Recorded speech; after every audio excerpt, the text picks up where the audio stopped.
সম্মানিত ভিউয়ার্স আসসালামু আলাইকুম। আশা করি সকলে ভালো আছেন। আপনারা দেখছেন কৃষি তথ্য ভান্ডার ইউটিউব চ্যানেল। আমি মোহাম্মদ মোখলেসুর রহমান আবারও চলে আসলাম আপনাদের মাঝে নতুন একটি ভিডিও নিয়ে। আজকে আমরা জানবো এমন কিছু ধানের জাত সম্পর্কে সেগুলো অল্প সময়ে পাকতে শুরু করে ও লাভজনকভাবে চাষ করা যায়। তো সম্মানিত ভিউয়ার্স, এমন একটি ধানের জাত সেটা হলো বিধান ৮৭।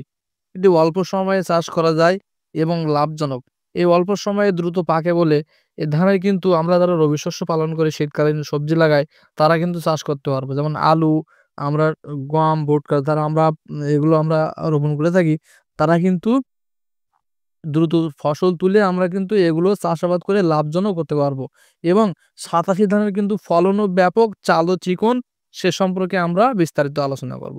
সম্প্রতি আমরা এখন ৮৭ ধানের বৈশিষ্ট্য জানবো তার বিশেষ প্রয়োজনীয়তা, জীবনকাল, ফলন, চাষাবাদ পদ্ধতি ও সার ব্যবস্থাপনা পদ্ধতি সম্পর্কে আমরা বিস্তারিত আলোচনা করব। তো সম্প্রতি আমরা ভিডিওটি সম্পূর্ণ দেখবেন, ভিডিওটি স্কিপ করবেন না। ভিডিওটি ভালো লেগে থাকলে চ্যানেলটি অবশ্যই সাবস্ক্রাইব করবেন, পাশে থাকা বেল আইকনটি বাজায় দিবেন এবং বেশি শেয়ার করে অন্যকে দেখার সুযোগ করে দিবেন। সম্মানিত ভিউয়ার্স, আমরা প্রথমে জেনে নেই বিধান ৮৭ ধানের বৈশিষ্ট্য কেমন। পূর্ণবয়স্ক গাছের উচ্চতা ১২২ সেন্টিমিটার। গাছের কাণ্ড শক্ত, তাই গাছ লম্বা হলেও ঢলে পড়ে না। পাতা হালকা সবুজ, ডিগ পাতা বিধান ৪৯ চেয়ে লম্বা ও প্রশস্ত। পাতার সময় পাতা সবুজ থাকে। ধান পাকার সময় কিন্তু বিধানের পাতা সবুজ থাকে। বিধান ৮৭ পাতা কিন্তু সবুজ থাকে। দানা লম্বা ও চিকন। সম্প্রতি আমরা চিকন ধানের অল্প দিনে পাকে, আবার ধান কিন্তু চিকন, ফলনও বেশি। সেই সম্পর্কে একটা ধান কিন্তু বিধান ৮৭। ১০০০টি পুষ্ট ধানের ওজন প্রায় ২৪.১ গ্রাম। চালের আকার আকৃতি লম্বা ও চিকন। চালে অ্যামাইনোস ২৭%। সমৃদ্ধ ভিউয়ার্স, আমরা বিধানের ৮৭ ধানের বৈশিষ্ট্য জানলাম। এখন জানবো এ জাতের বিশেষ প্রয়োজনীয়তা। আমরা কেন এ জমিতে ৮৭ ধান প্রয়োগ করব বা চাষাবাদ করব, কেমন জমিতে চাষাবাদ করব সে সম্পর্কে আমরা এখন জানবো। বিধান ৮৭ এর জীবনকাল বিধান ৪৯ চেয়ে ৭ দিন আগাম। এ জাতের কাণ্ড শক্ত, পাতা হালকা সবুজ, ডিগ পাতা খাড়া, লম্বা ও চওড়া। ধানের ছড়া লম্বা ও ধান পাকার সময় ছড়া ডিগ পাতার উপরে থাকে। ধান লম্বা এবং চাল সোজা। চালের আকার আকৃতি লম্বা, চিকন থাকায় কৃষক ধানের দাম বেশি পায়। চালও রপ্তানিযোগ্য। সম্মানিত ভিউয়ার্স, আমরা যে জাতের বিশেষ প্রয়োজনীয়তা জানলেন, যে জাতটা কেমন বা কতদিনে পাকে সে সম্পর্কে আমরা এখন জানলাম। এখন জানবো জাতের জীবনীকাল কেমন। আমরা একটা ধান নির্বাচন করলাম আর সেই ধানের জীবনকাল জানবো না তা তো হবে না। সে ধানের অবশ্যই জীবনকাল জানবো। জীবনকাল ১২৫ থেকে ১২৮ দিন, অর্থাৎ ৪৯ চেয়েও আগে পাকবে। ৪৯ ধানের চেয়েও ৭ দিন আগাম পেকে যাবে বিধান ৮৭ ধান এবং আমরা এরা উঁচু জায়গায় লাগাইতে পারবো। যে জমিগুলো উঁচু থাকে সে জমিগুলো আমরা এ ধান লাগাইতে পারবো এবং রবি শস্য যেগুলো হয় সাথে কিন্তু ধান কাটার সাথে আমরা রবি শস্যও চাষাবাদ করতে পারবো এবং অধিক পরিমাণ ফলনও পেয়ে যাব। এখন আমরা জেনে নেই যে ৮৭ ধানের ফলন কেমন। এ জাতের ফলন প্রতি হেক্টরে ৬ টান। সমৃদ্ধ ভিউয়ার্স, আমরা কিন্তু ৪৯ ধানে বা ১০ ধানে যে ধানগুলো আমরা বলি কিন্তু হেক্টর প্রতি মাত্র ৫.৫ টান অথবা ৫ টান থাকে। কিন্তু বিধান ৮৭ এর ফলন অধিক মাত্রায় কিন্তু বেশি। আবার এতে বলা হয়েছে যে উপযুক্ত পরিচর্যা পেলে জাতটি প্রতি হেক্টরে ৬.৫ টন ফলন দিতে সক্ষম। সমৃদ্ধ ভিউয়ার্স, আমরা উপযুক্ত পরিবেশ যদি ধানের সৃষ্টি করে দেই তাহলে কিন্তু আমরা আরও ধান আমাদের জমিতে বৃদ্ধি করা সম্ভব। আধুনিকায়ন পদ্ধতিতে যদি আমরা চাষাবাদ করি, সম্প্রতি ভিউয়ার্স আমরা হেক্টর প্রতি ৬ টন এবং পরিচর্যা পেলে ৬.৫ টন। এখন আমরা জেনে নেই যে একর প্রতি ফলন কেমন। সম্প্রতি ভিউয়ার্স, ৮৭ ধান প্রতি একর অর্থাৎ ৩৩০০ থেকে ১ বিঘা জমিতে আমাদের ফলন দেবে ২৫ থেকে ৩০ মণ।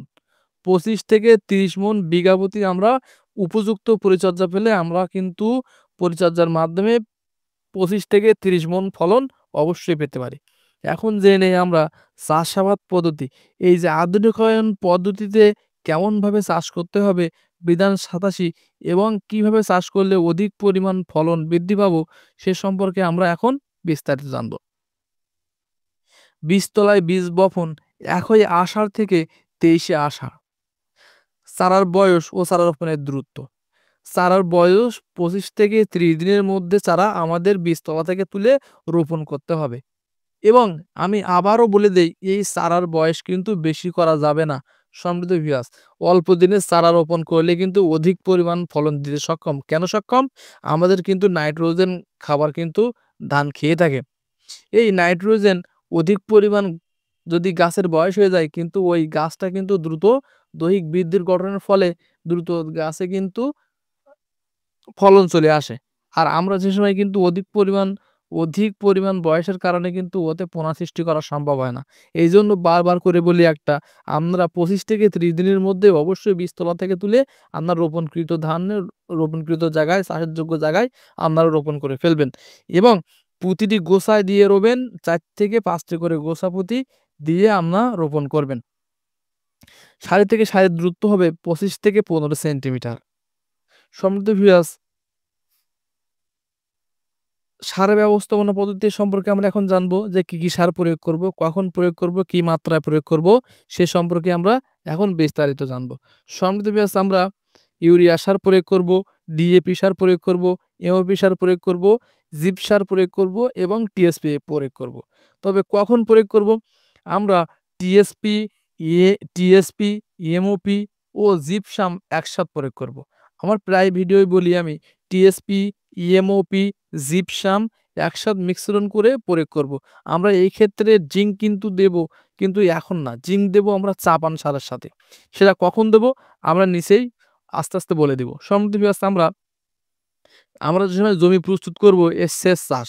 সেচ চাষ মানে চাষ দিচ্ছে, এই শেষ চাষে দেওয়ার সময় আমরা অবশ্যই বিঘা প্রতি 15 KG TSP, MOP 10 KG, gypsum 8 KG এই একসাথে মিশ্রণ করে সেচ চাষ দেওয়ার আগে আমরা জমিতে প্রয়োগ করব।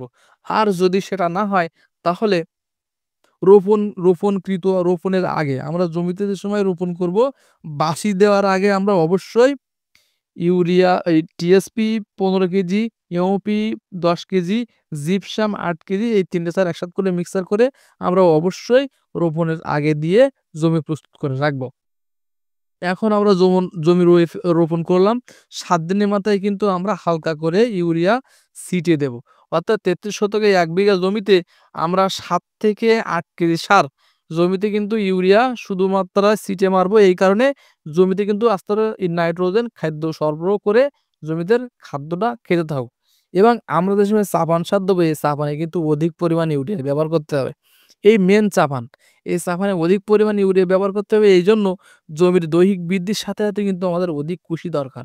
আমরা যদি অধিক কুশি সৃষ্টি না করতে পারি সারের মাধ্যমে বা থিওবিটের মাধ্যমে, জিঙ্কের মাধ্যমে যদি অধিক পরিমাণ কুশি সৃষ্টি না করতে পারি, তাহলে কিন্তু আমরা কাঙ্ক্ষিত মাত্রায় ফলনটি পাবো না।